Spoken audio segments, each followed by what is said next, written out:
Hey guys, how are you all doing?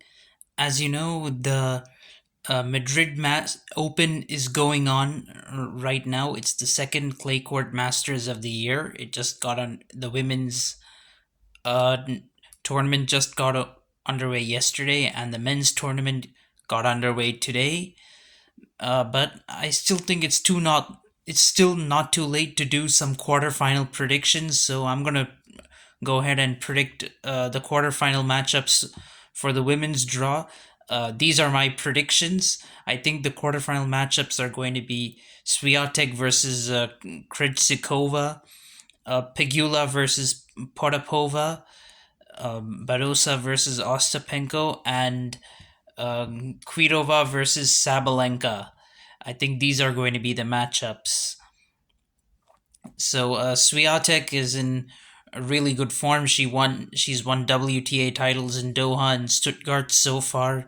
She was even runner up in Dubai. She reached the semifinals of Indian Wells and she lost in the fourth round of the Australian Open. And her opponent, Krejcikova, she's a former Roland Garros champion. She won it back in 2021. And this year she won the title in Dubai. She defeated Swiatek in the final, and went down to Sabalenka in round four of both Indian Wells and Miami, and also in round two of Stuttgart. She's lost to Sabalenka a lot, but yeah, she did defeat Swiatek recently in Dubai. Nevertheless, Swiatek leads that head-to-head 2-1, and Swiatek has also won their only match on clay courts. So I think Swiatek will defeat Krejcikova in the semi-final. Then next is Pegula versus Potapova. So if we look at Pegula's form, well, she won. The United Cup is a team event where players represent their countries. She won that tournament.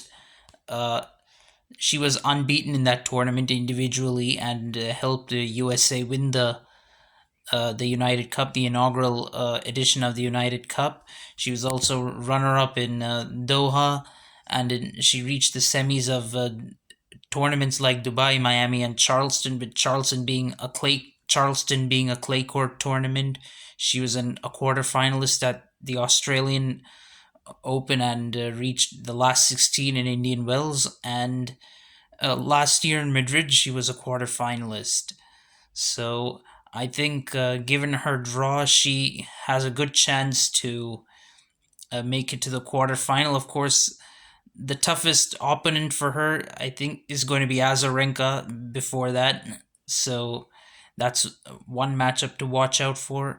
And I think her opponent could be either Potapova or Kasatkina, one of those two players. But I think Potapova might edge out Kasatkina a little bit. She recently uh, reached a semi-final in Stuttgart, and I think that'll give her some confidence. I mean, she's also won a WTA title in Linz this year. She was a quarterfinalist in Miami, so she has a little bit of confidence coming into this tournament. So, yeah, I did choose Krejcikova for the semifinal, in spite of the fact that there is Rybakina, who she might face before the quarterfinal. And Rybakina, she won Indian Wells. She was also runner-up in Australian Open and Miami. But I think on clay courts, Krejcikova will be able to defeat Rybakina. That's my opinion. And Krejcikova also has a 2-0 head-to-head against Rybakina. Let's not forget that. So the other the next quarterfinal would be Badosa versus Ostapenko. Badosa actually has a very challenging draw. So I mean, she will has to contend with Coco Gauff. She might face Coco Gauff round in round two or round three. Yeah, round three. She might face Coco Gauff, but she does have a 2-1 advantage over Goff head to head, and is a better player on clay. Although Goff did was the runner up of Roland Garros last year, and this year she's won a title in Auckland. She's reached a semi final in Dubai, and she's a quarterfinalist in both Indian Wells and Doha, and reached round four of Australian Open this year. But Badosa, she earlier in the year she reached a semi final in Adelaide, um, and so far during the clay court season, she has reached quarterfinals in Charleston and Stuttgart. So she has some confidence coming into this tournament. This is also her home tournament. She's a Spaniard. She'll have the crowd behind her. So then, I mean, Barossa could also face Sakari in round four. There's a good chance of that. She's another former. She's a former semi-finalist at Roland Garros. She reached the semis there in 2021, and this year she has reached three semifinals, although not on clay. I mean, Linz, Doha, and Indian Wells, but I think Barossa can defeat Sakari. That's my opinion. They've beaten each other once each, but I think Barossa will come out on top in that. And for as for Ostapenko, yeah, it is. So yeah, so Ostapenko this year. I mean, she's not had a bad year. She's won French Open before, but this year she's reached round four of Miami, and she's reached the Australian Open quarter final. Uh, but I don't think there is. It's a she has a pretty weak section of the draw. I don't see anyone else who could reach the quarterfinal instead of her. Although Kontaveit has reached three quarterfinals this year in Auckland, Dubai, and Indian Wells, and she reached round three from the qualifiers. That was pretty good. Uh, but nobody else is in great form, and Ostapenko also has some of the matchups in her favor. She has a 2-0 record against Samsonova, and she's won her only match against Bogdan, and beat her recently in Charleston on clay. So I think Ostapenko has the best chance, but it's going to be hard to predict that one. But I think it's going to be Ostapenko. Then the last one will be Kvitova versus Sabalenka. I think that's going to be an interesting one. Of course, if we look at Kvitova,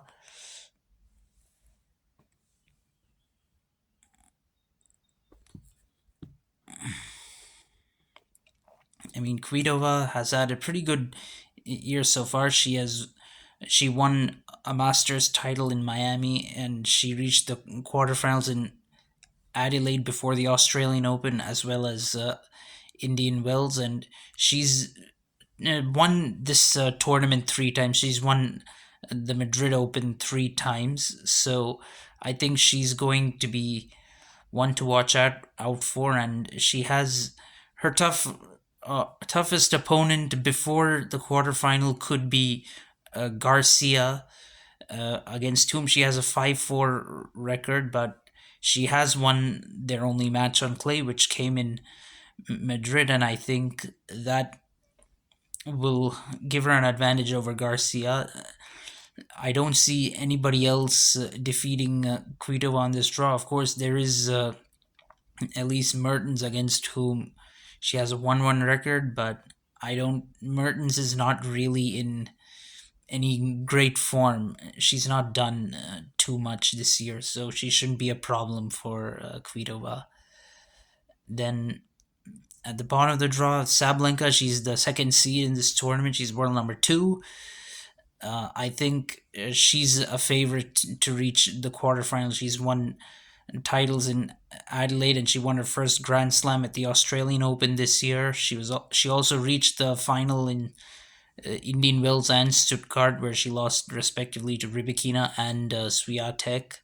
and she's reached quarterfinals in Dubai and Miami, which are two other major tournaments. So she's having a pretty good year, and she also has all the matchups in her favor. I think Vondrausova is the toughest opponent here for her, but she has a 4-2 record against Vondrausova, including a win this year in Adelaide. So I think Sabalenka will make the a quarterfinal. So from the quarters onwards, I think it's going to be in the quarters. I think it's going to be Swiatek over Krejcikova, Pegula over Potapova, Badosa over Ostapenko, and Sabalenka over Kvitova. This, in spite of the fact that Kvitova has a 3-2 head to head, but they've never played on clay, and I think on clay court, Sabalenka has